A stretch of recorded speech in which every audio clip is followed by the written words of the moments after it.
నమస్తే, welcome back to రాజధాని cars. ఈరోజు మీ ముందు తీసుకొచ్చిన వెహికల్ టొయోటా ఇన్నోవా 2.5 వి వర్షన్ 8 సీటర్ వెహికల్ అండి. ఈ వెహికల్ 2012లో మ్యానుఫ్యాక్చరింగ్ అయింది, 2013లో రిజిస్ట్రేషన్ అయింది. వెహికల్కి వచ్చేసి 4 టైర్స్ కూడా అల్లాయ్ వీల్స్ ఉన్నాయి, 90% వరకు టైర్స్ ఉన్నాయండి. ఇది up to now showroom track ఉంది. 2,19,000 తిరిగిందండి ఈ వెహికల్. జెన్యూన్ రీడింగ్, ఎక్కడ కూడా ట్యాంపరింగ్ కాలేదు. ముందు ఒక బంపర్ మాత్రమే చేంజ్ అయింది, అంతకుమించి ఏం లేదండి. ఒరిజినల్ కండిషన్ తోటి ఉంది, ఏ ప్యానల్ కూడా రిప్లేస్మెంట్ కాలేదు. బ్యాక్ వ్యూ చూసుకుంటే ఈ విధంగా ఉంది.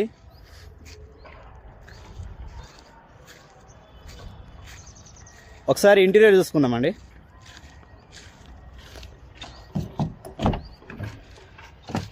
మనకు ఇంటీరియర్లో మ్యూజిక్ సిస్టమ్ ఉంది, 2 ఎయిర్ బ్యాగ్స్లు వచ్చాయి, అలాగే సెంట్రల్ లాకింగ్ సిస్టమ్ ఉంది, పవర్ విండోస్ వచ్చాయి. సీట్ కవర్లు అయితే మనకు 90% వరకు ఉన్నాయండి. జెన్యూన్ రీడింగ్ ఉంది, ఖతర్నాక్ కండిషన్లో ఉందండి. ఇంజన్ అయితే పర్ఫెక్ట్ కండిషన్లో ఉంది. ఈ వెహికల్ కావాలనుకున్న వాళ్ళు కింద మా 2 నెంబర్లకు సంప్రదించండి. Thank you.